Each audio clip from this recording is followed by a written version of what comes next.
The voice of Husker Nation is on the air. This is Hail Varsity Radio. Insight, opinion, expertise, along with the biggest names talking Nebraska sports. Join in with the show at 402-489-1240 or 1-800-825-5865. Now, here are your hosts, Chris Schmidt and Elijah Herbel.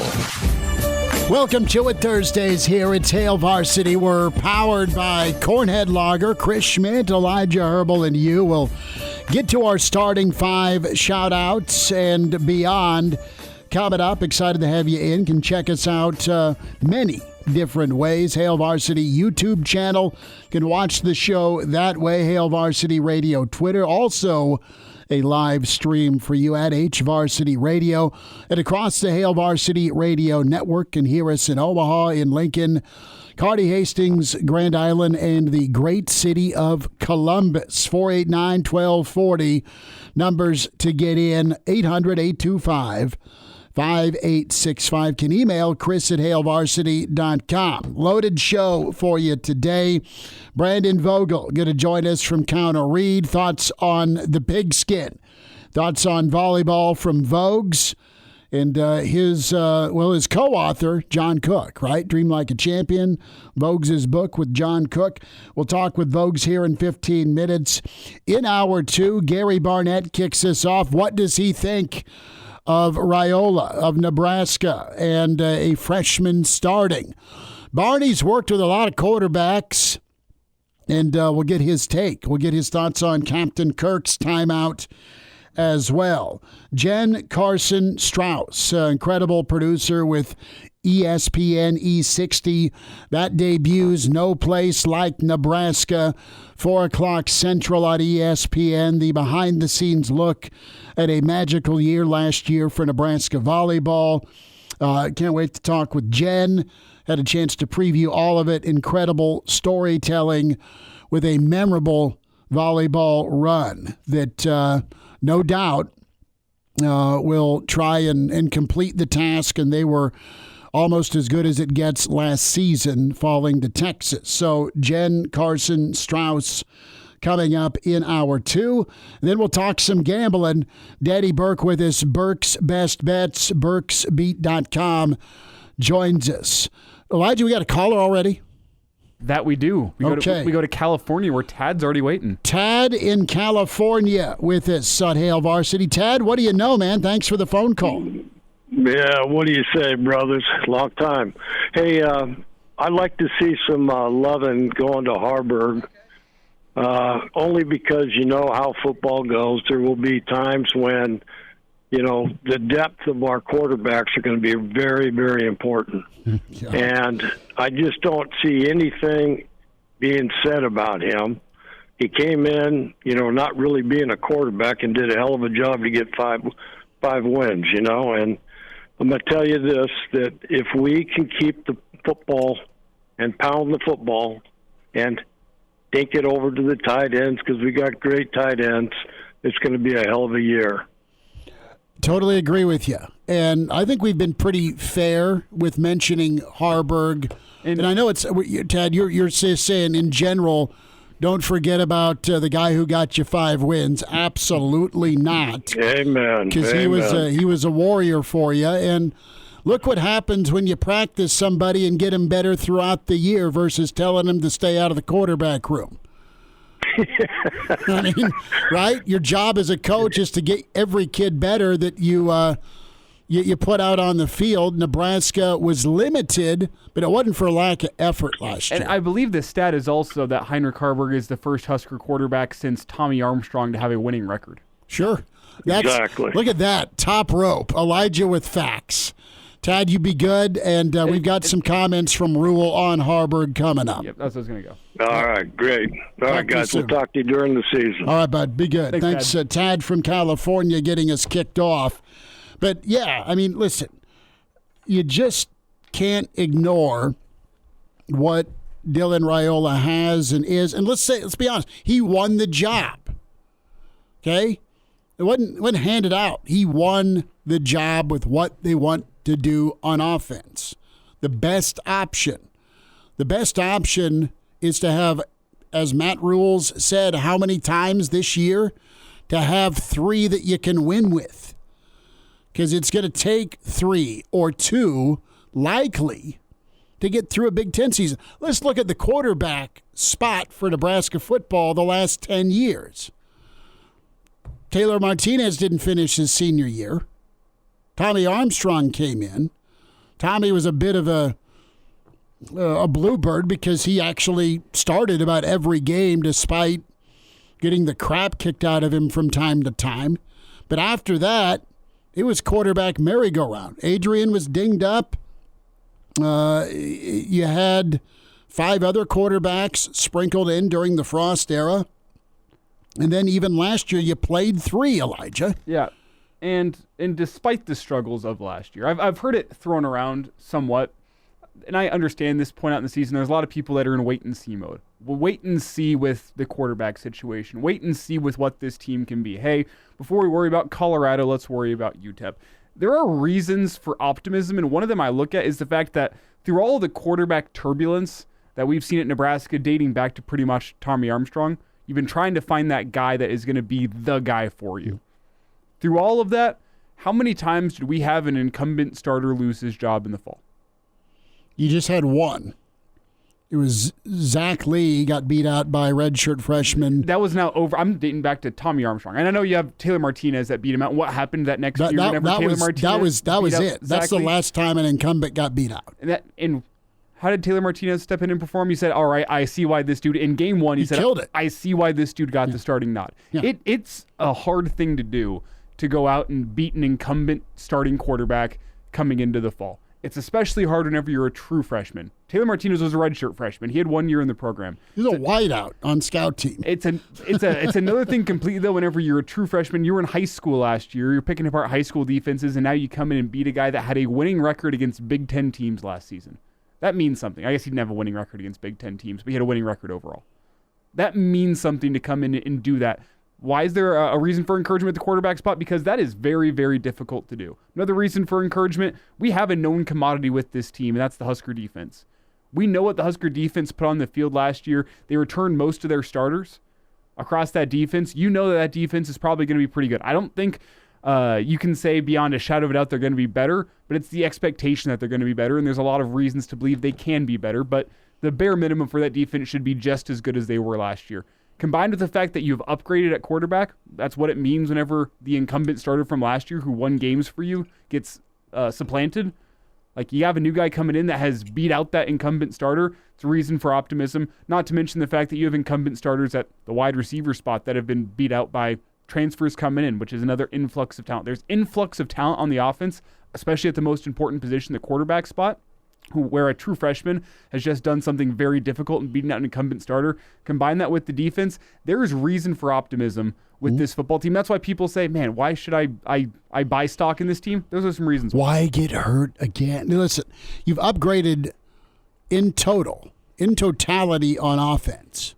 Does that mean more than 18 points a game? It damn well better, right? With 1 billion combined starts, you go get Mazuka at right guard. You've got running backs that need to stay healthy, but you have guys that have played football. You're 3 deep at running back. You're going to actually use Ramir, all right? And Emmett's been in the program 3 years, talented guy. You have too many options on offense to not be better, to not put up 27 points a ball game. Sorry, I'm just throwing random numbers out, but you get close to that 30 number in the Big Ten, you're going to win ball games. And I don't know if the defense will be as bulletproof this year. They should be. I agree with you. They should be better. But say they're as good or even better, where it's low teens they're allowing. All those losses in November, they gave up a whopping 13 points. So, no, it's trending upward. Big Game Boomer, one of the Twitter handles that loves college football, threw out a list of 50 programs when it comes to ceiling and floor. And his ceiling for Nebraska was 11-1 this year. Now, the floor That's disrespectful. You might as well go 12-0 if you're going to say 11-1. Well, it's Ohio State. The floor is 2-10. Don't let me finish the thought. The floor is 2-10. So we're not really learning much from that article, are we? It's not an article. It's just a tweet where he went through every team. The ceiling is they could win them all. The floor is they could lose them all. They can win them all except Ohio State. We'll get to our starting five. We'll talk Kirk Ferentz in his timeout. We'll hear from Matt Rhule here in a little bit. I can't get over it. He really went out on a limb on that one. I get a kick out of his tweets. Speaking of Twitter, Elijah's famouser. Well done. I'm gonna brag on you because you explained to folks that may not be on social media as much, and I'm not saying you're on it all the time, but you put out a tweet last night that not only got applauded by Nebraska fans, but it got recognition by one Rich Eisen. It got recognition by one Will Compton, and that's pretty cool. I mean, you're what? Did you hit 1 million yet? That's the second time in 6 months you've hit 1 million impressions. That's awesome. That's all right. Yeah, it's funny though. I got put back in my place last night because I got the notification. I'm like, oh, Rich Eisen got a kick out of my tweet. Apparently, that's pretty cool. And my roommate goes, who? And I was like, okay, yeah, back in my place. NFL Network, Rich Eisen. Yeah. Rich Eisen's a big deal for those of us that watched SportsCenter and have loved the NFL. Yeah. Cool for me. Very cool. But tell them about your tweet picture. Oh, it was just we probably put it up on screen. Let's pull it up here. It was essentially the image was of a girl who had amnesia, who had lost her memory, and after she comes back around, falls back in love with the same man that she was in love before she lost her memory. And if you're a heartwarming story, sure. And if you're a Nebraska fan, you can forget about the past. Yeah, I said that's me every August convincing myself that Nebraska might actually be good this year. And that's what the first segment has been. And you know what? You fall in love all over again. That is Nebraska football. God, it'd be so great if Twitter could actually pay the bills, Schmitty. But alas, it doesn't. Can't you put like a money thing next to the @Herbal I am not a sellout. I'm just saying. Who do you think I am? You just said, hey, wouldn't it be cool if I could make some money? I'm for the people. That's all good. We'll get to our starting five shout-outs here. Justin in first. Uncle Jimmy. I hear what you're saying, Uncle Jimmy. Uncle Jimmy says, I hate cats. I don't want to get rid of all cats. They are allergic, and the reason I don't like cats is I'd spend the night at the buddies in junior high. Well, that damn cat of his would always... Whenever I'd fall asleep on his couch, that cat would crawl on my chest, and I'd wake up with a cat, and then it'd be trip to the asthma doctor. Yeah, you wake up with both a cat and the inability to breathe. Yeah, I was swollen. Eat beef in third. Jeff Snitley, part of the Boulder Peace Treaty. In at 4, Dylan says, giggity. Dylan is in at the 5th spot. Rule of the day, 9 days. Sal is in with it's Dylan time. Let's go. Patrick says, what's up? NUGPA. That is NU Grandpa. Says, hi, fellas. A-Dub is here. Crazy Spider Adventure in along with Tuck. Mr. Erickson. Arlo is here. Coach Brandon Kool-Aid is in. NASCAR Eric saying hello. As well as Grateful Red. Anonymous. I was reading this earlier, Anonymous. The Omaha World Herald predicts 8-4 this season. But they predicted an 8-4 season in Mike Riley's third year also. World Herald does an amazing job. They're really, really high-level folks. I'll say that.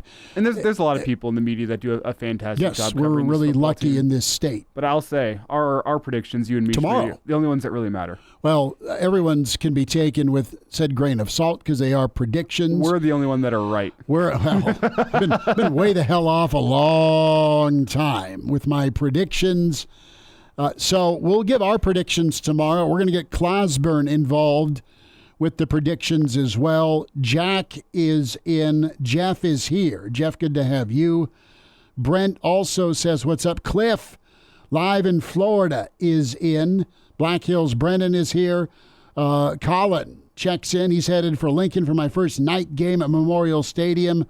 Week 3. Can't wait to see that place get lit up and rock. Husker Steve is here. Brett is in. Lemon Pepper Lou says present along with Elijah. We'll get to more of our comments and shout-outs as well. A week from today, we get your Husker season kicked off. It's a Thursday, yes, but Thursday road show at the Single Barrel for us inside the Graduate. Of course, that's our pregame post-up spot as well. Single Barrel inside the Graduate, 9th and P. We love being at the Graduate and love being with the just incredible folks at the Single Barrel. Steak second to none, 200 whiskeys to choose from, and we get it all rolling like a 3rd and 2 run called downhill. Thursday, a week from today there, and then all your pre-games, Saturday, home football Saturdays, will be there alive and well, ready to see what Nebraska's about in 2024. So mark that down. Many of you have stayed there and come and hung out with us, and we encourage you to do it again. We thank you kindly for all the support and the interaction. It's awesome. We will get to Matt Rhule. I promised. We have time. No, we do not. We'll have more from Matt Rhule last night with the Husker Network. His why. Why did he pick Dylan? So we'll get to that in a little bit. And also, Matt Rhule will sit down with Todd Blackledge and that podcast. So some Rhule Rewind coming up at 4:40. Coach Barnett in less than an hour. Brandon Vogel with us. Counter Read, counterread.com. It's Hail Varsity, powered by Cornhead Lager. And now, back to Hail Varsity Radio. Just spending time at Hail Varsity. We're powered by Cornhead Lager, Chris Schmidt, Elijah Herbel. We welcome in Brandon Vogel, Counter Read, counterread.com. At Brandon L. Vogel on Twitter. Vogue's a lot to get to, and not a surprise yesterday with Dylan Raiola getting the nod, earning the job, and with the optimism meter really going past that zero line to full throttle. It's only natural, my friend, this time of the year. We're about a week plus out, 9 days in total, but no surprise on your end. What was the line in the Vogel household? Was it you got to lay 7,000 to win 100? I mean, was that the odds here with Dylan being named? Maybe not minus 7,000. Might have been minus 700 though. I mean, it's been interesting, and I'll give credit, I think, to the coaching staff, because up to the point that they announced that on their timeline, a lot of us kind of assume that Dylan Raiola is probably your best quarterback, probably going to be the starter. That's why you go out and get a 5-star. But at every point that I think Dylan was mentioned, when he was asked about, whether it was coaches, players, assistant coaches, anyone, they always mentioned all three guys. So in terms of, was this a real competition, or was Dylan Raiola the guy from the day that he flipped from Georgia? I actually don't think that he was. And maybe I'm being a little bit gullible on that, but I'll take everyone at their word.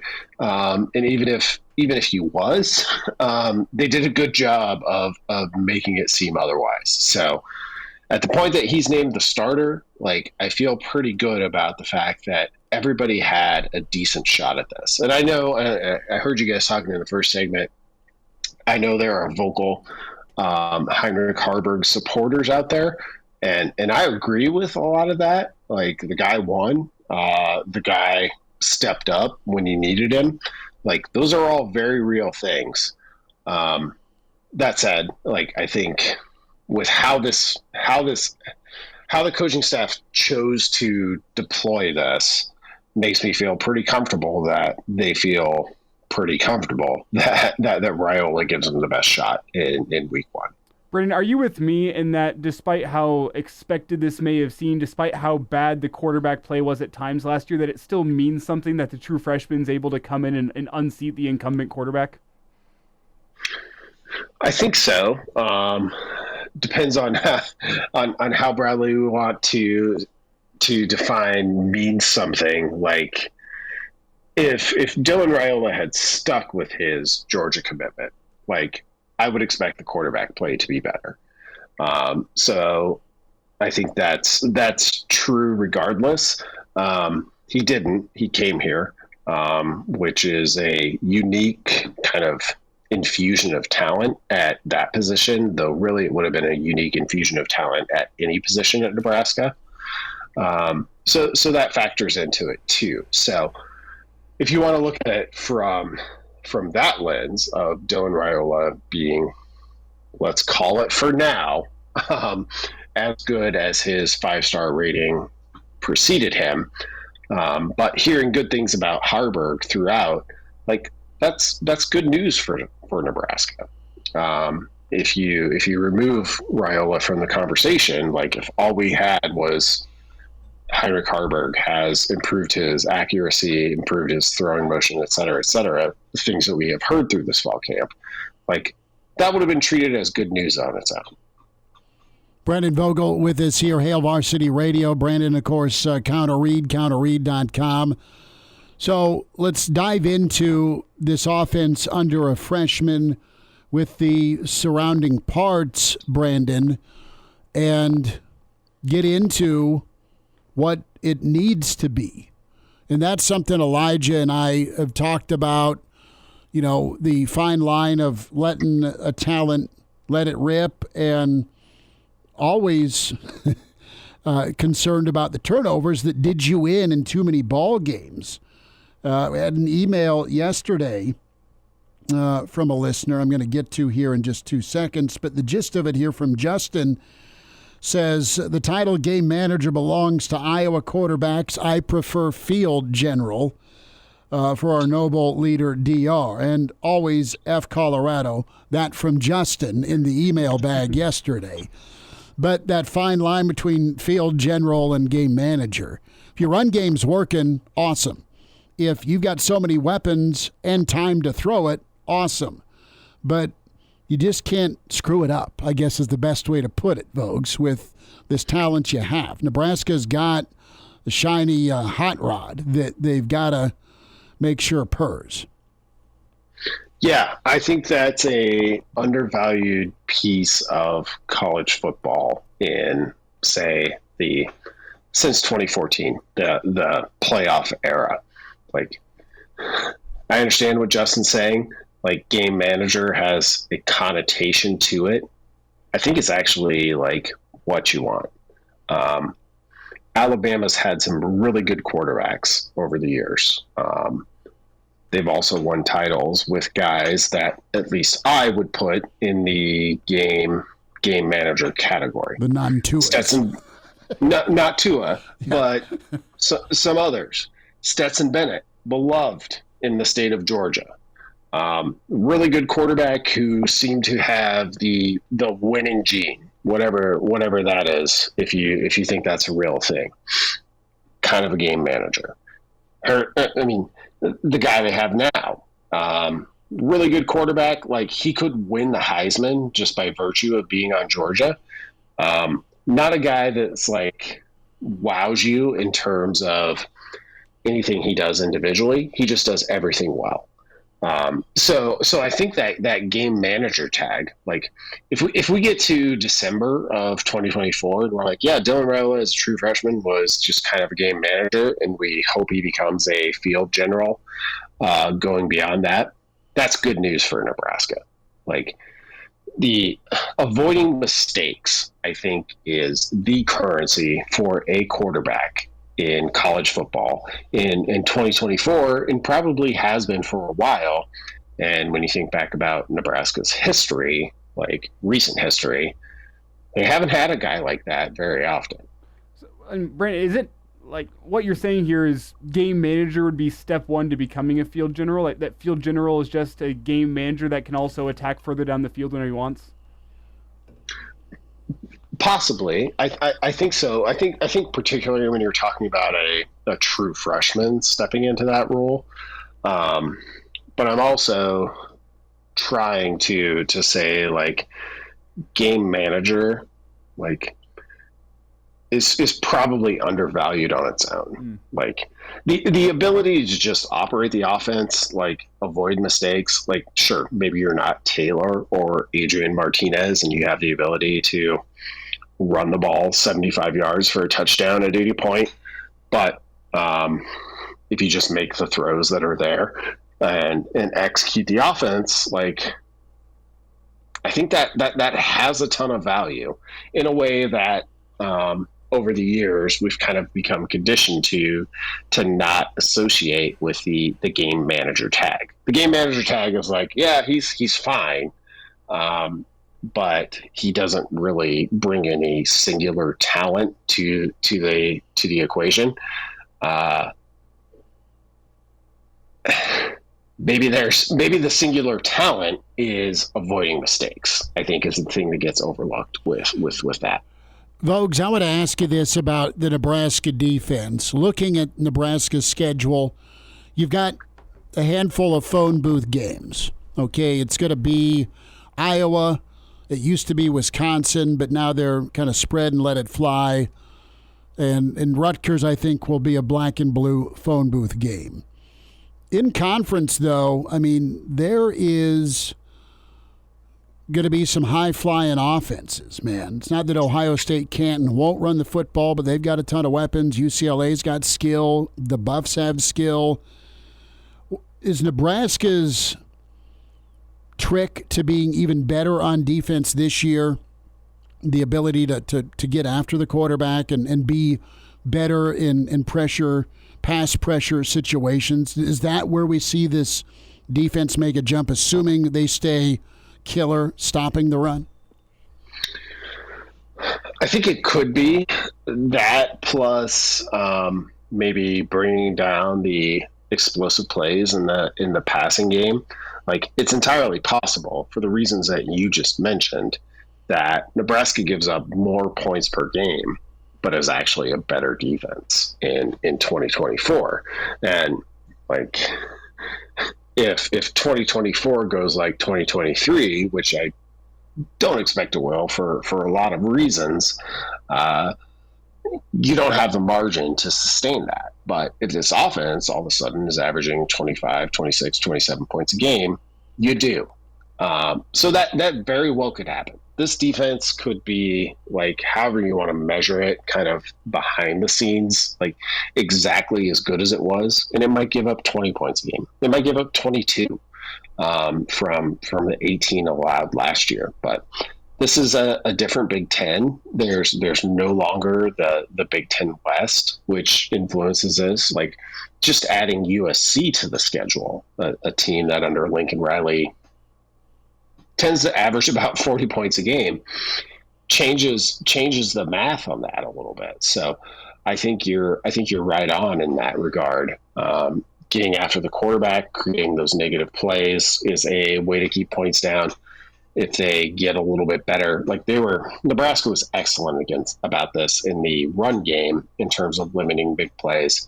Gave up a few in the passing game. So that kind of becomes the, like, if you're asking me the biggest way Nebraska's defense takes a step forward, which they were already really high a year ago, it's in pass defense and just limiting some of those big plays and potentially adding some more takeaways. Vogues, hang tight. We got to hear what's happening on counter read. We need a little overtime from you on the other side, if that's good. Yep. All right. Shout out Moonbot. Moonbot is in the stream and can always subscribe and jump on and catch us in the stream. Hail Varsity YouTube, Hail Varsity Radio Network, Hail Varsity Radio Twitter at HVarsity Radio. People are throwing money at you, Elijah. There's been some tips, but Moonbot got himself a 75-inch 4K TV for college football season. That is your lucky TV, Husker fans. Wonder how many feet picks you had to trade for that. That's wrong. More with Brandon Vogel on the way. And now, back to Hail Varsity Radio. A lot of Vogel commentary in the stream. Asian Joe was happy to see that you're wearing shorts, Vogues. not pants. Well, hold on. That sounded weird. Let's also know Asian Joe's self-proclaimed nickname. This is not just Schmidt going out. Let's make sure we're not cancelable here. No. It's in the stream. See? I mean, we'll put her up here. The people that listen to Terrestrial Radio can't see that, so let's lay that out. That's what the handle says. The other Brian wants to know if Vogues is coming to Lincoln for any games this year. Yay or nay, Vogues? Can we entice you to hang out with your buddy Coach Prime? Red beers are on me for the Colorado game. Hopefully, that Coach Prime matchup would be probably at the top of the list because I'm annoying in this way and I am who I am. Like, top road game destination for me is Indiana currently. But if we get to a point where Nebraska gets through that Indiana game. And gets through the Colorado game, which I would love to be at that game. But Wisconsin would be pretty high. Like, I understand it's maybe not the matchup with the most curb appeal, but when I look at Nebraska's season, that one seems pretty pivotal based on what we know now, and which, hey, in 9 days we'll know a lot more than we know now. So we'll see how we feel a little bit quickly here. Take me Bloomington. Do you have family there? Why is that your top destination? Because I think Indiana's going to be good. Okay. It's going to be better. It'll be scary. It's preseason projection. Nebraska's only been there once. That also factors into it. I've been there. I was there for the only other time Nebraska visited Bloomington. Good college town. Drivable distance for me. So that also factors in. But yeah, I think that's the like low key hipster pick of Nebraska's road schedule. So that's what I'm going with. See, and Vogel's smarter than us because, and I shouldn't be saying this in August, Nebraska, Indiana, dare I say, winnable game? We don't pick, for some reason, something about me and Schmidt, we don't pick the winnable games. No. Vogues, we need you to come to Columbus with us and show us Seabus. Okay. I can also do that. That's not a bad drive from where I'm at. Now I'm trying to figure out, where can I spend the bye week between Indiana and Ohio State? I'm sure I can find something. Chicago? Because that's the way to go. Like, just if you're gonna make it there to Bloomington, like, take a week off in football season, in so much as that exists, and figure out a way to make it just part of a loop. So I'll see. I'll start plotting out routes. I hear Gary, Indiana is beautiful that time of year. When you leave. I was just saying, who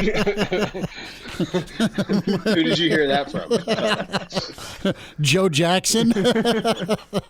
Brandon Vogel with his Vogues. What's coming up on Counter Read?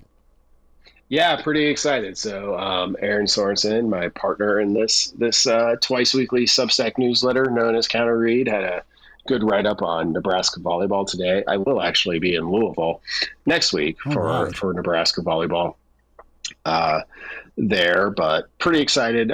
Monday comes a preseason column, kind of a season kickoff column that I've been thinking about for 6 or so weeks. So if it's not good, don't blame anybody but me, because I've had enough time to work on this. And then by the time we get to Thursday, we'll be into full-on UTEP Nebraska game preview. And I love previewing games. I like trying to puzzle it out and see how that works. It's a little difficult in week one, but that's what's coming up. We're entering season mode over here at Counter Read. Well, everywhere, but especially at Counter Read. So if you're not subscribed, I would encourage you to at least sign up for a free subscription today, because some news and deals might be coming your way in the very near future.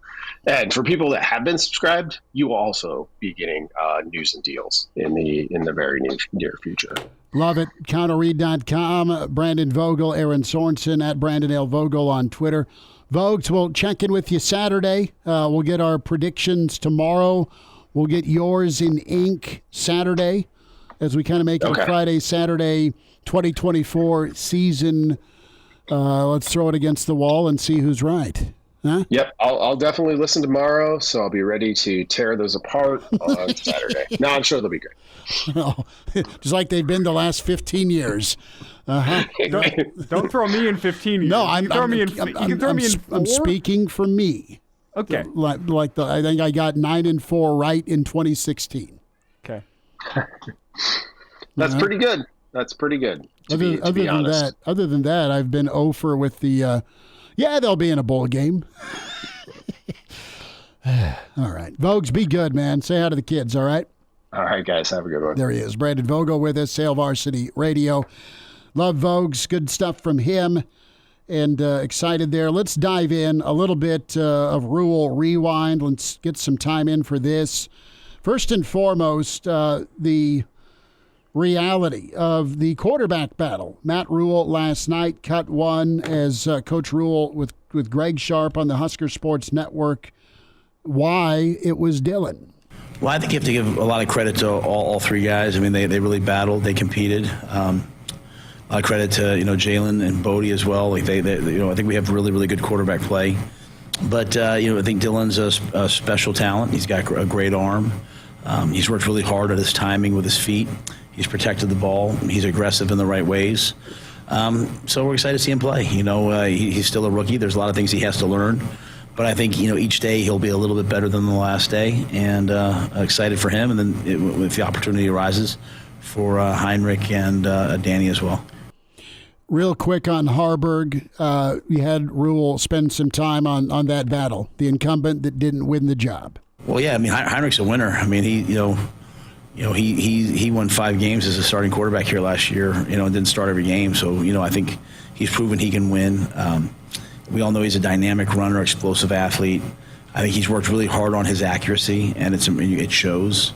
And so, if he comes into the game, or when he comes into a game, I think you're going to see a tremendous dual threat, a guy that can beat you with his feet, a guy who can beat you with his arm.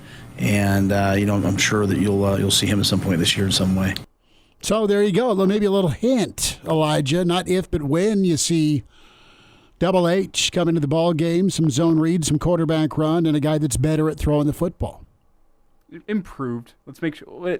You're not saying better than Dylan. No, I'm saying better than he is better at throwing the football with a season and off season to work with Glenn Thomas. He's too good to keep off the field. Will that be as a traditional quarterback? I don't know. I have shades of that.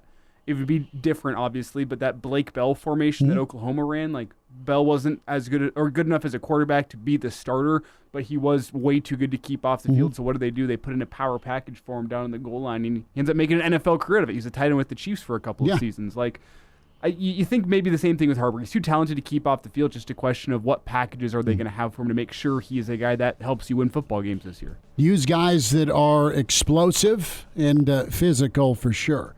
We'll wind down hour one a little bit from Matt Rhule with Todd Blackledge coming up.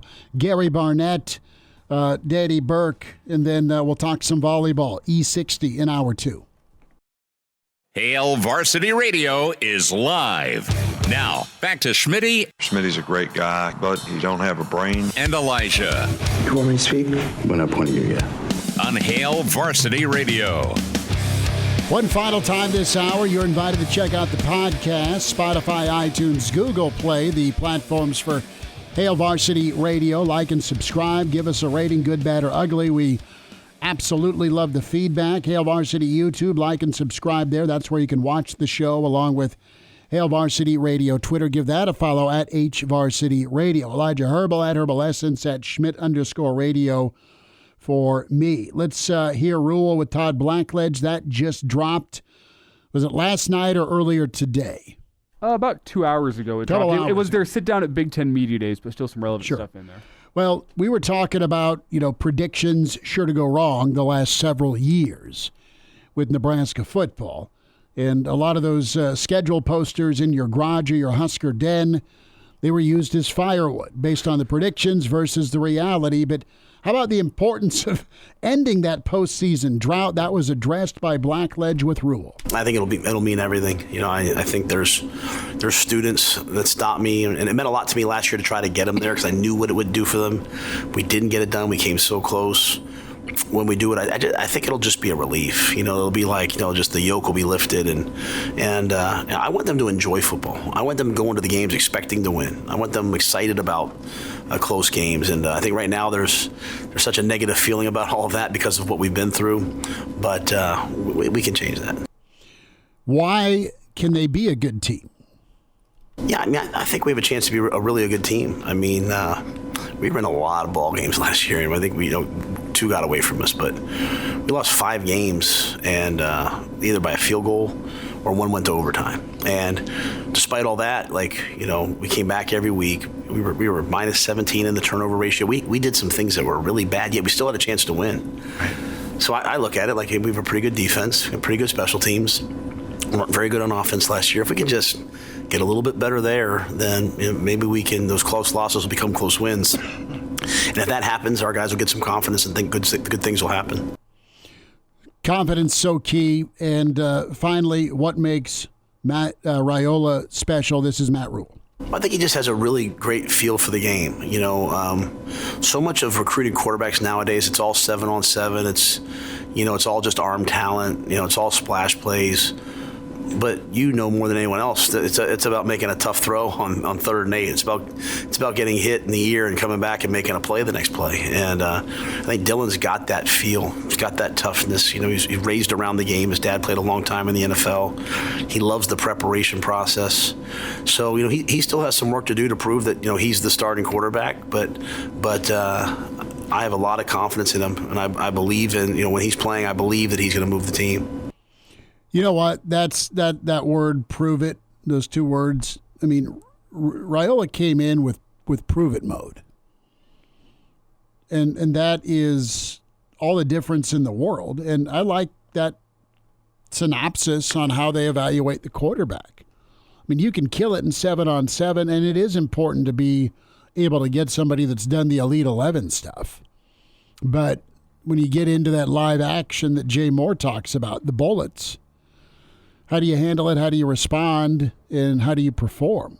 And I don't like this is now the second straight day I've brought it up, but we all heard the reports about Tanner Lee, what he did in 7-on-7. Or Jeff Sims. And then what happens on the field? Panic mode. Big time. Reminder to get buckled up. Use your seatbelt. It saves lives.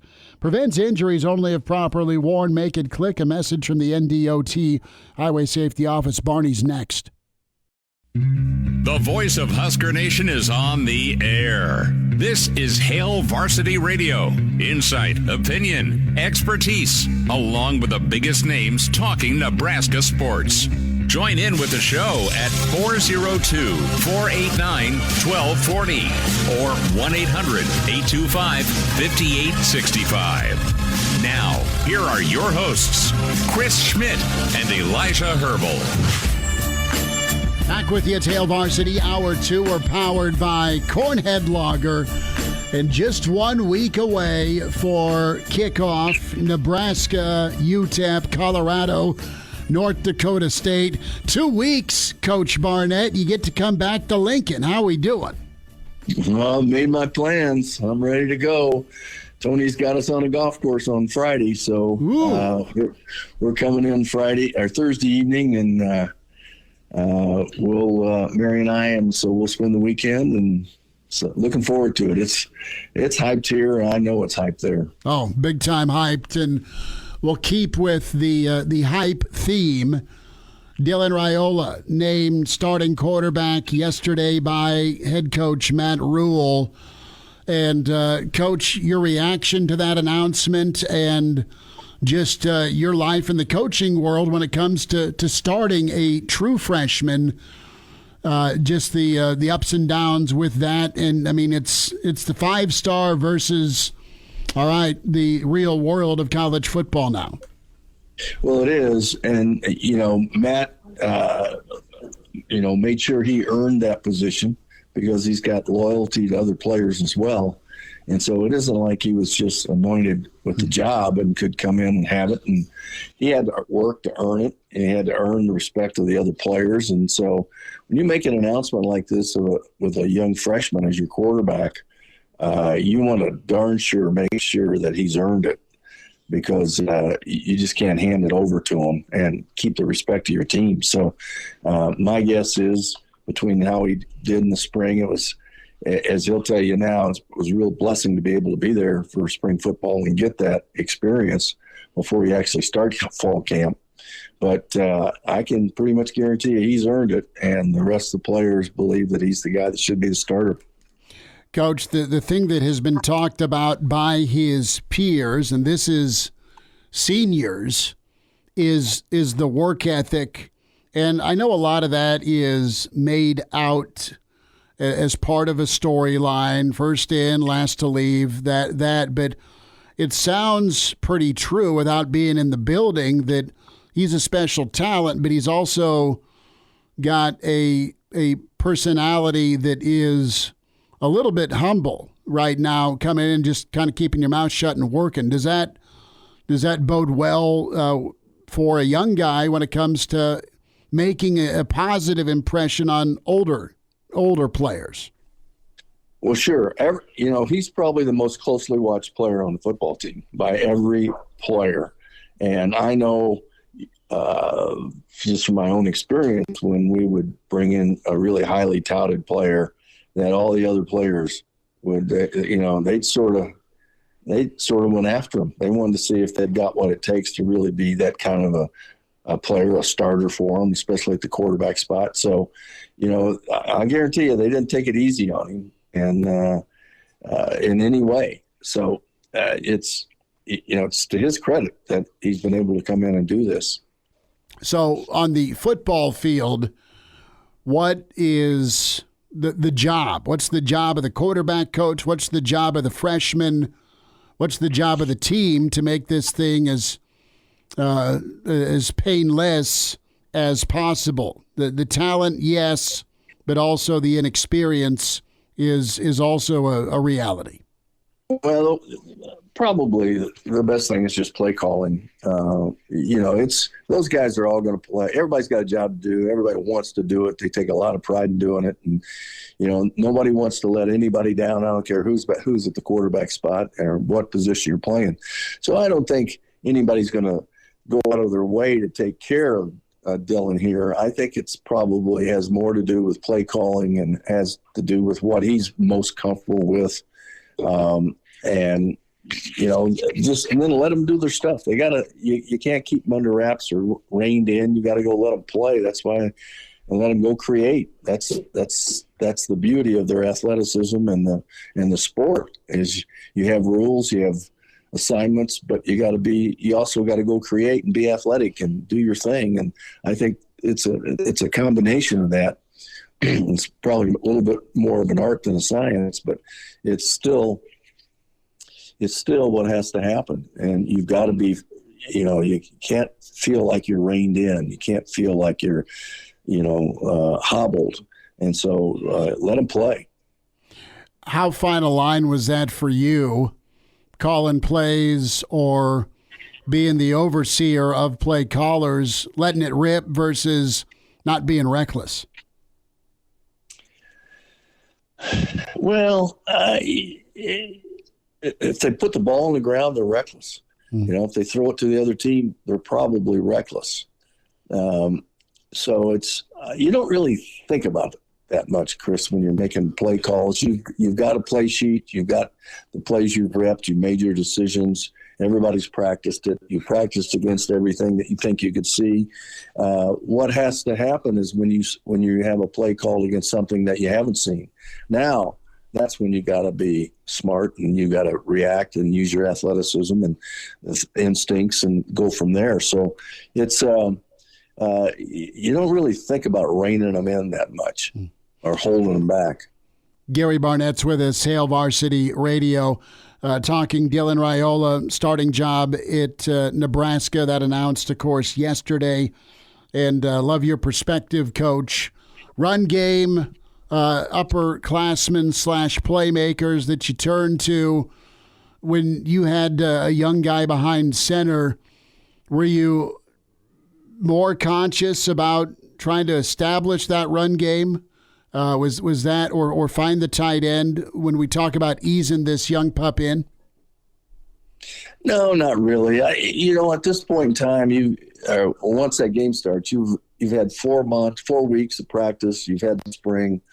You know what works for you. You know where you're, and you now got a game plan against the team you're going to play. You know what their weaknesses are. You know where you want to attack. Then you just go. I don't think, you may not have a whole playbook in, but you've got more than half of it, and just go play and practice. You want to have them unencumbered when they step on the field with every position, and confident in everything they're going to do. And if it's something they haven't seen, then react to it, handle it the way your coaches have told you to handle things like that. Gary Barnett with us. Coach, going to ask you how things have gone this week in Boulder as the Buffs get ready to kick off next weekend. It's we're making good progress. I think that they have deliberately not done a lot of tackling. There hasn't been a lot of guys taken to the ground in this fall camp. And in fact, I think I've only seen it on one scrimmage where they took the backs to the ground. So it's been a safety first kind of thing. And as a result, they don't have a lot of guys hurt. They've had pretty much everybody at practice every day. So it's, I think defensively they're better than they were. I think offensively they have a lot of skill. Quarterback, as you know, is a good player. They're skilled. They really are. For Colorado's same thing it came down to last year, up front, both sides of the ball. I think they're probably much deeper on the defensive line than they have been. They've had good enthusiasm. They haven't gone long at practice. I think he's just bringing them along and getting them ready for the big day, the opening game next week. Are you worried about special teams with the departure of one of the members of the coaching staff? No, I'm not worried about that at all. He was a quality control guy that was put in that position. And so all the specialists that were here last year are here this year. So I don't think it'll be a tough move to – I don't know who he's going to put in there. Right now he's doing it by committee. And so we'll see if he hires somebody else or names somebody else as the coordinator. And he may have done it already, and I missed it. But no, I don't think that's an issue, to tell you the truth. Coach, wondering what you think, and we'll get further into the matchup next weekend with North Dakota State, but just from a style standpoint, is this a tough first opponent? Is this a good matchup or a bad matchup? North Dakota State's been some giant killers on top of the fact they just kind of print titles anyway.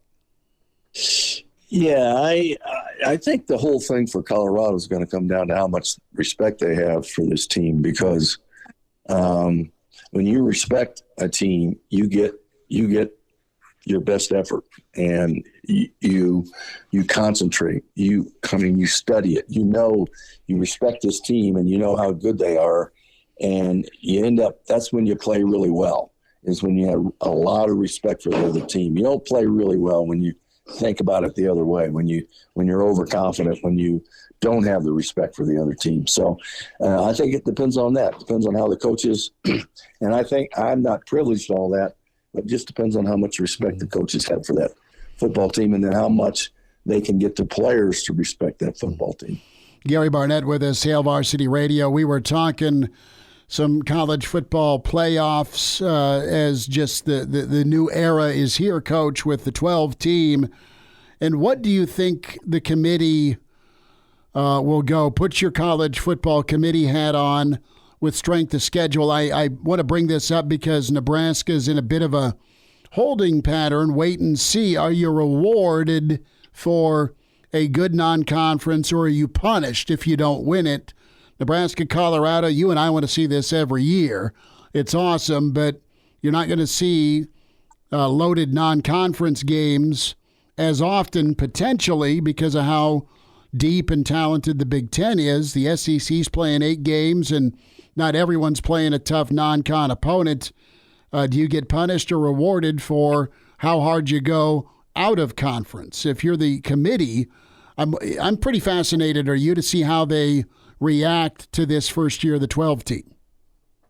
Yeah, I think we're going to have to wait and see, because there's just so many things could happen. And I don't think until after this first year will everybody really have some sort of a feel as to what the unintended consequences of this 12-team playoff are going to be. We can project, but I don't think, just too many things. As you know, when you get into the football season, crazy things happen, and all of a sudden you're in a situation that you haven't been in before, as far as rankings and who's going to play in the championship games and who's going to play in the championship game for the conference.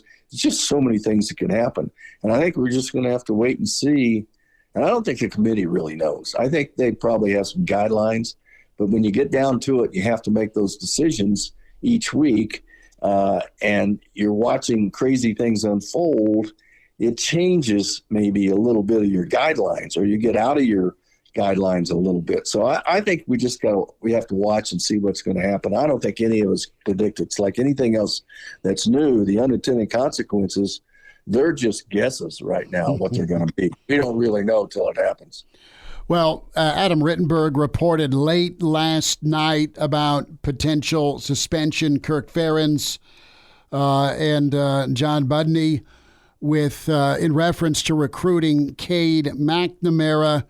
I know that Ferentz supposed to speak today as we talk, but is this a situation where Captain Kirk, if he's got to miss a game, it's a warning to everybody else about illegal portal activity, or do you think it'll make much of a dent moving forward, as wild of the West as the portal's been? Well, it seems really strange to me that Michigan should complain about anything, but really. No, you're right. I mean, that's pot and kettle black, right? No question. How about that? So, I have so much respect for Kirk, and the rules are the rules. You break the rules, then you get what you're supposed to get, and that's the way it should happen. But it's ironic, I think, the way this one's falling, but.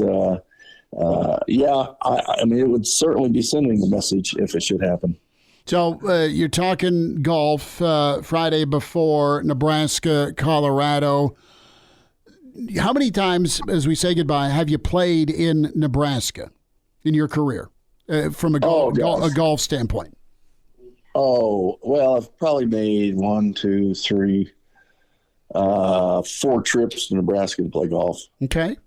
So I love playing golf in Nebraska. And, we were trying to put together a trip this year and we just couldn't get it done. But I love the whole Dismal River, Valentine, Nebraska, the new club that's being built out there.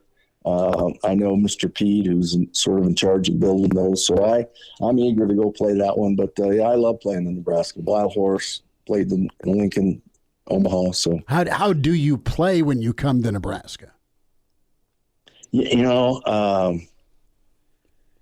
Worry-free. well, I love the golf course. I just love the golf courses. So, I generally play okay. I played really well at Wild Horse. Dismal was pretty good. I didn't play so well up at Valentine. Okay. But Sand Hills, the 2 or 3 times I played there. I've had good rounds and poor rounds. But, it's golf. It's fun. I like it. Coach, enjoy your weekend. Hit them far and straight. We'll check in again. Thanks for the time. Well, let's just talk straight. Far is out of the picture anymore. All right, so just hit them straight, Coach. Just hit them straight. All right. Thanks, Chris. Good to spend time with Coach Barnett. Does the broadcast with the Buffs, the color analyst. We'll talk Husker Volleyball. Jen Karson-Strauss, E60 next. And now, back to Hail Varsity Radio. Back with you, it's Hail Varsity. We're powered by Cornhead Lager, Chris Schmidt, Elijah Herbel, and can find us on YouTube, Hail Varsity YouTube, Hail Varsity Radio Twitter, and of course the Hail Varsity Radio Network. An incredible documentary you must see if you're a Husker fan. Husker Volleyball has been incredible for so long under John Cook. And No Place Like Nebraska airs at 4 p.m. Central on ESPN E60. Phenomenal documentaries. Jen Karson-Strauss with us as she put this together with Matt Rhule. And Jen, it is just a pleasure to spend a few minutes with you. Thanks for the time. How are you? Thank you guys for having me. I'm great. I watched a lot of you guys leading into our preparation for this documentary, so it's cool to be on. Thank you for having me. Thank you so much for the time. And Nebraska fans will check this out in droves on Sunday on ESPN. Nebraska fans checked out a magical season in droves at Memorial Stadium. Jen, let's start with Volleyball Day in Nebraska. You were there. Your crew was there to film it, and what an exclamation point even before Nebraska volleyball got deep into the season. No better season to follow, right? I mean, obviously that was the jumping off point for us, but I think just in general, you need some luck when you do these stories, and I feel like we got really lucky in choosing, obviously this team has the Volleyball Day, which they'll have for the rest of their lives, a historic moment in women's sports. But even after that, I think it was just, we felt like we kind of struck gold with this team in particular in this season. Well, take us back a little bit further than Volleyball Day. Then what was your base knowledge, I guess, of the Husker Volleyball program? What inspired you to make this documentary? Yeah, credit to co-director Matt Rhule. We had both been looking into some different women's sports stories. Maddie is an associate producer at E60 who really stepped up on this one, and this was sort of her brainchild, and she just noticed that this was going to be happening, and that, if there's going to be 92,000 plus people anywhere to see anything that's, especially for a women's sporting event, it's a big deal. And so I think to hone in on why that was going to happen, how, and just look deeper at the fan base and the history was something that really grabbed her interest and grabbed our interest, at least from the beginning. Jen Karson-Strauss with us, director, producer, E60, ESPN, Nebraska. No Place Like Nebraska airs at 4 Central this Sunday at a look back at the 2023 Huskers. The coaching staff and players well documented, Jen, in this documentary, but 3 players specifically, really awesome storylines. Becca Alec, Merritt Beeson, and again, Harper Murray. And I want to start off with Harper's story, and not to give the whole thing away, but there's been some off the field issues. And I think, and I went in your words, just kind of the human story or the backstory, that the whole picture that's told about Harper, I think, is really well done. Let me just say that for Sunday's episode. Thank you. We knew Harper Murray coming in just as Gatorade National Player of the Year, #1 recruit in the nation, and had known of why she wears number 27. And so we knew coming in, and we had conversations with Harper before we even started filming about wanting to talk to her about her backstory and how that plays into her present day life. It's not just a part of her history, it's a part of her everyday existence. And so that part was really important to us. I think viewers are going to see her open up and talk about that for the first time, even things that they know. They haven't really heard it from Harper. We sit down with Harper's mom, Sarah Murray, who was incredible. We go to their home in Ann Arbor, Michigan. And so there's some really intimate moments with Harper where I feel like you mentioned, there's the on-the-court version of the Huskers, but what we really tried to do is tell more of the off-the-court stories where we could, and Harper's story certainly is the one that we really hone in on the most. And she really allowed us to do that. She was raw, she was vulnerable, she was forthcoming. And I think it really allows viewers to understand her more as a person and as a human being. Well, and that's kind of the heart of what E60 tries to do, correct? In that you're trying to tell the story behind the sports, not necessarily the story of the sports. Yeah, sports is the entryway, right? I mean, that's why I wanted to start working at E60 7 years ago. I had done a lot of the, on the field NFL player stories and, big soccer stories and you name it. And I think I liked the fact that at E60 and at ESPN, you have the opportunity to have sports be the gate that's going to let you in. You have to have a sports hook, obviously, at ESPN, but that we're able to do a lot more than just tell the on the field or on the court stories. Jen, I want to dive into what Coach Cook touched on, and winning has a price. Mm-hmm. And that price is not a lot of just alone time, because there's always eyeballs on you. And Nebraska's its own special place with that fandom, that love, but also there's criticism. And let's touch on the dynamic of mental health with today's college athletes. Super important to talk about and to have a raw look at it. We hear mental health a lot, but how often are we actually getting to see it in a way that I think this documentary shows? I played a Division I college sport, and it was nothing like it is now in terms of social media and NIL, and especially at Nebraska, where the lights are on all the time. And it hit the cutting room floor, but Coach Cook had told Rebecca Alex's mom before she came to Nebraska, your privacy is no longer yours. And that is something that I think for the women on the team, they don't totally realize that until they get there. And Lexi touches on the fact that it is a privilege, and it is, there's amazing opportunities that come with being a Husker women's volleyball player. But like you mentioned, Chris, there is a price that comes with it. And those are, it's the big expectations, it's the pressure, there's a reason why there's an empty banner in Bob Devaney. It's to show them every single day, like we're waiting for the next one. So we got to see a real up close personal look at that. And we wanted to show that in this documentary. What's the side of that increased scrutiny? I mean, having all these fans that I think the average person might not think about, because you touched on it, you were in a Division I sport, maybe not Husker volleyball the same level, but what's something who just goes to these games and watches this team might not understand about their support and how it changes people's lives? Becca Alex said something to me that I'll never forget. And unfortunately, it didn't make the documentary, but she said, as soon as you're playing for somebody and they're rooting for you, you're now a performer. It was something I'm paraphrasing, but it really stuck with me because she's so right. Like, there are so many people that come and watch them, whether they watch them at home, whether they hear it on, John Baylor's broadcast, whether they're watching it in person.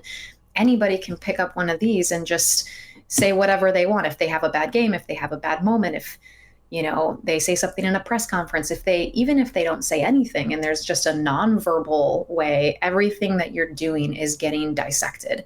And I think that can be really hard for people. And it's hard to tell 19-year-olds to just delete their social media. Oh, just don't look at it, delete it, don't worry about it. And so I think that part has been interesting. And beyond the social media, I mean, you guys know there's people in Nebraska live and breathe Husker athletics. I mean, it's on the radio, it's on in papers and on, every single outlet you can imagine. So you can't really escape it. And you have to come to terms with that part of it, I think. The documentary airing on Sunday, 4 o'clock, ESPN E60. There's no place like Nebraska. Jen Karson-Strauss, producer, along with Maddie Runlett, and just got a chance to screen it. It's incredible. And let's, a couple minutes here, Jen, before we got to say goodbye, but your interaction with Coach Cook, you're just... your impression of a guy that is an amazing winner. He is the GOAT. I mean, he's incredible with what he does, but also just the change that's occurred with Coach Cook his coaching style. It has changed over the last several seasons in a great way. But just what did you take away from his demand to be at this level, but also the ability to communicate and have this culture? I think I learned that he is a human first with the players, and that winning a national championship is, of course, the goal every year, but that he genuinely cares about each of the individual relationships that he has with the women on the team. And that's something that had to evolve over time. I mean, he faced a point in his career where they were winning, and he was burnt out, and he was at a really bad place where he almost thought about getting out of coaching. And he had to learn how to evolve himself so that he didn't emotionally hit the wall. And with that, he learned that the players were changing over time too. And that if he didn't change and he didn't evolve, that they weren't going to be able to keep winning, and he wasn't going to be able to be healthy either and have, his mental health in check. And so I appreciated that he was able to be open about that and to reflect on his journey and his career. Because I think a lot of times when we think of the GOAT, when we think of the best college coaches, a lot of people think of the coach that's yelling in your face all the time. They think of the guy who's swearing at you and ripping you apart if you've made a bad play. And this is not to say that Coach Cook is easy on these guys, because he's not. He very much demands the most of them. But his coaching style is not soft. It's just in a way that he meets the players where they are, and he has a special way of demanding excellence from them. And I think they really have bought into this culture that he has set at Nebraska. And I think that was something that we came into this film really curious about. How is he so successful year after year, no matter how many different players there are, no matter what the level of experience is, every year he seems to get them to buy in. Jen Karson-Strauss with us here, E60, No Place Like Nebraska, airing Sunday. And Jen, before we get you out, about 15 seconds here, any favorite memories from putting this project together that are going to stick with you? Bus rides with Coach Cook, just getting to pick his brain. The Huskers are amazing. Getting to know Harper Murray on a really deep personal level is, I think, a relationship I'm going to have hopefully forever. And so our production team thanks them and for being a part of this and for opening their hearts to us. Jen, thanks for your work. Thanks to Maddie for her work, and incredible what you'll see Nebraska fans on Sunday. Jen, take care. Thank you much. Thank you, guys. And now, back to Hail Varsity Radio. Really awesome stuff from Jen Karson-Strauss, E60 producer, and that'll be on the podcast and also on the video portion. Hail Varsity YouTube channel. Danny Burke with us, Burke'sBeat.com, Burke's Best Bet, Stocktastic.com, and OddShopper.com, where you can also find Danny. And we have some NFL weekend, some MLB going on, some college football this weekend with Florida State, Georgia Tech. Danny, you got the Chicago flag to your right, the Fly That W flag, Cub flag over your left shoulder. Danny, how are you, brother? And do you have the Bo Nix Rookie of the Year ticket in front of you? I do not have that ticket quite yet. I'm a little anti-Denver, not anti-Bo Nix per se, just not as much of a believer in your Broncos this season, unfortunately, Elijah. So I'm going to leave that ticket in your possession. I may be trending elsewhere, but no, I'm doing good, guys. We got the Bears playing tonight. No Caleb Williams, which kind of stinks, but football's football. So excited, even though it's preseason action for tonight and for this week. Yeah, we're going to take Elijah to the Maristar with me, and we're going to, it's going to take 16 passes as well for Elijah to say that's my guy, and we're going to put a futures bet. Here's the thing: I love Caleb Williams. I think Caleb Williams is going to be great this year.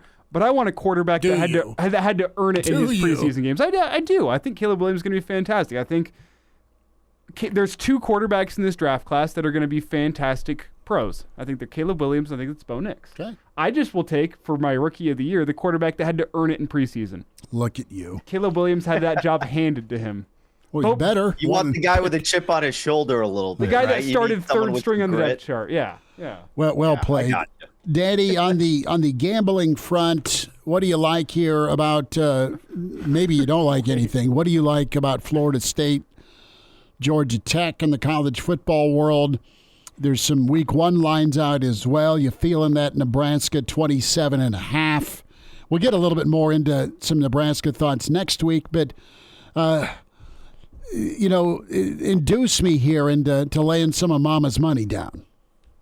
Yeah, look, full disclosure, I'm not going too crazy with week 0. I'm going to leave it to the people who are a little bit more comfortable outside of, say, the Big Ten Conference, unlike myself, who it's really got to be kind of one of those more familiar matchups later in the year to really have conviction. But, this weekend, again, I'm just going to be deferring to the experts here. So I haven't played anything for like Florida State or Georgia Tech or even Montana, New Mexico, which is kind of the next closest spread on this board. Obviously, everything else is like 30 or above.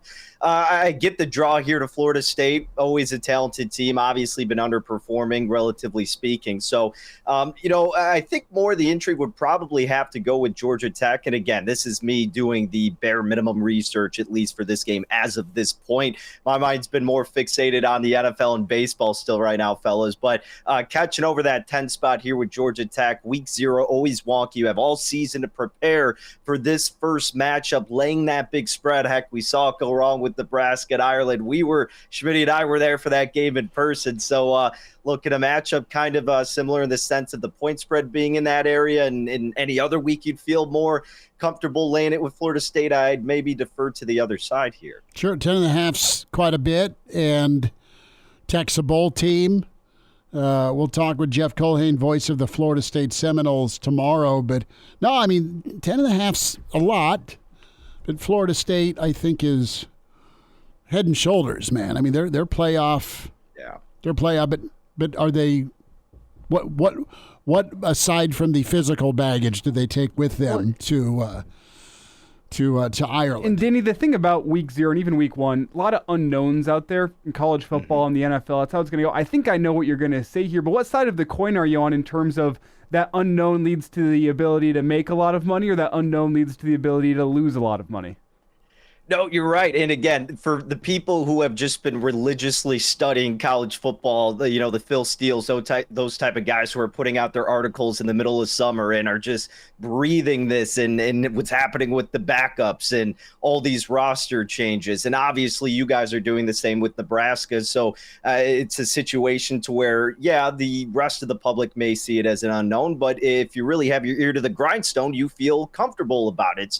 What do you know about the opposition? And you're right, Elijah. So for like those guys, for example, can absolutely make a killing. I know the same happens a ton in college basketball out of conference play at the beginning of the year when bookmakers are still kind of focused on the football games and there's just not as much information unless you're really doing that deeper digging. And the same could be said here with college football. But for me personally, like you said, you probably know, I'm certainly more of a quality over quantity guy at this point of the year with some of these unknowns and out of conference type of play. So it's really how much information you're willing to dig into to find out and how much confidence you have with what you've learned over the summer, any different coaching changes. And that's kind of the different thing now too. With the transfer portal, you get so many new pieces that for me, again, that's even more of an added reason to kind of let it play out for a week or two and see how some of these new guys, especially in the important positions, get implemented to the new systems. Danny, let's hit some NFL preseason. Bears, Chiefs, of course, you touched on, -2.5. The Bears, -7. Cincy against the Colts they host. And then there's the weekend of preseason. Anything you got your eye on for the NFL slate? Yeah, so let's start with tonight. Bears Chiefs wise, look, I'm going to be honest. I don't have that much of a feel, and I haven't put an official play here. And I'm not trying to be a homer, but I would kind of lean a little bit towards Chicago. We've seen this line fluctuate so much because of the news that, the Chiefs aren't playing Mahomes. The Bears aren't going to play their starters, and most importantly, Caleb Williams. But you still have an interesting quarterback decision going on here with Tyson Bagent, Brett Rippon, and then Austin Reed, who's been featured in Hard Knocks a decent amount. He's had some pretty good reps throughout preseason so far. So I actually like the depth chart in the quarterback position, a little bit better than what you're getting with Kansas City, with the kid from, North Dakota, South Dakota State, and then Ian Book obviously there too. I mean, shout out the Fighting Irish, but Ian Book didn't look too great last week in the other reps that we've seen him. So I think I would actually lean a little bit towards Chicago in that spot. And I know the total's going toward the under. I get it because the backups are going. But I think both of these offenses are going to want to exercise some things, kind of, play a little bit more loose. So I would, again, gravitate toward the over there, but a little bit more confidence in the Bears. The other game, I think, is a little bit better of a handicap because the Colts, with all these unknowns, apparently with Anthony Richardson, what was it? Cam Taylor-Britt had his comments about him saying that he's running and not throwing. And I really like the depth chart in the quarterback room that the Colts have. There's a reason that they're almost a touchdown favorite. It seems gross to want to lay 6 in the hook in preseason, but that's where I would go with that contest tonight. And then the play that I did make a bet on, I faded them last week, but I'm betting them this week, and it's the New York Giants. Daniel Jones has to have a meaningful performance here. First live action after tearing his ACL last week was a disaster. 2 interceptions. The Jets aren't playing any starters. They are starting Adrian Martinez, so shout out Martinez. But, with Tommy DeVito, Mr. Cutlets there, and Daniel Jones needing to get a little bit of moxie in his game before the season starts, I laid minus $135 on the money line with the G-men. Danny, before we get you out, I've been watching Hard Knocks too. Your favorite moment watching your Bears on Hard Knocks so far has been what? Ooh, I think it's, the popular choice here is when whatever that lineman's name was came out in this Speedo and everything. I like when they used the Bulls announcer for the introductions. That was pretty sick in episode 1. And also I think seeing DJ Moore get that big contract and walking around with all that swagger after that was pretty electric. I will say, objectively, it's not the best Hard Knocks I've seen, but it's cool as a Bears fan. I could see if people outside aren't as enthused as seasons past. So I still haven't watched this week's episode yet. Got to do that tonight, but it's been all right so far. Daddy, appreciate the time, brother. Take care, guys. And now, back to Hail Varsity Radio. Well, good stuff today. Be sure to get the podcast downloaded. Spotify, iTunes, Google Play. Like and subscribe. Give us a rating. Good, bad, or ugly with Hail Varsity Radio. We appreciate it. Hail Varsity YouTube. Like and subscribe there. And Hail Varsity Radio Twitter. Give us a follow there at Herbal Essence for Elijah, at Schmidt_radio for me. And tomorrow's show loaded up as well. Big thanks to Jen Karson-Strauss with E60, Danny Burke, Burke's Best Bets. Gary Barnett kicked off hour number 2. And in hour 1, Brandon Vogel from Counter Reed. On the show tomorrow, Brian Christopherson will sit down with us, get ready for Big Red football. We'll have some thoughts from Matt Rhule. He'll meet the media tomorrow after practice. And Coach George Darlington.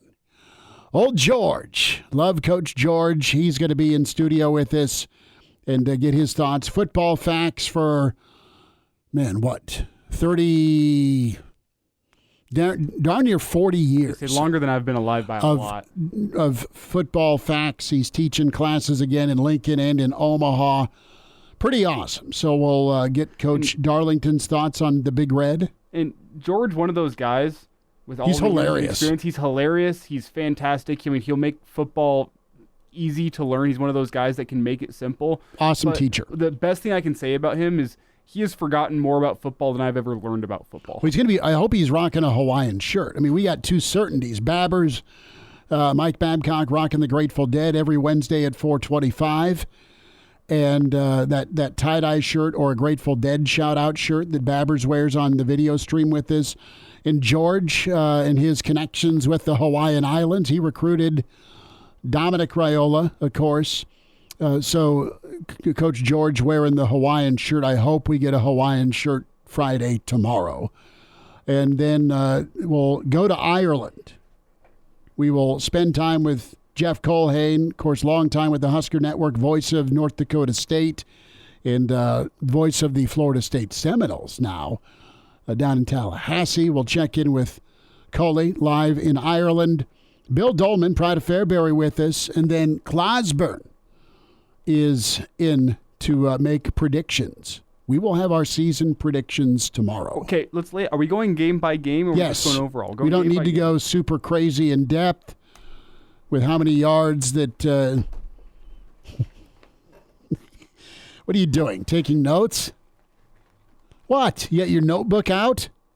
You already have your season predictions written down? They in pencil? In blood.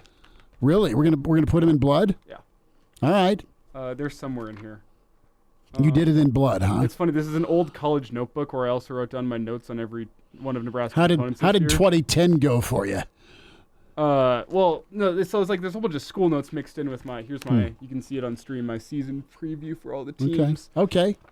So you did do your homework. Of course I did. I'm just going to ride your coattail. I am a professional. The other Brian says, "Take the scissors now" from Elijah. No, we need to save those so we can tear up our predictions later. So we can go blood oath on this tomorrow.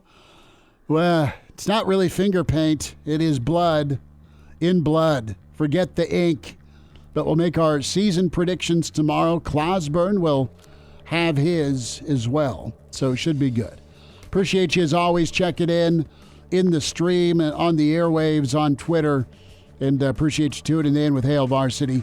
Grab yourself Cornhead Lager. Throw a steak on the grill and we'll get ready for a Friday tomorrow. It's Hail Varsity powered by Cornhead Lager.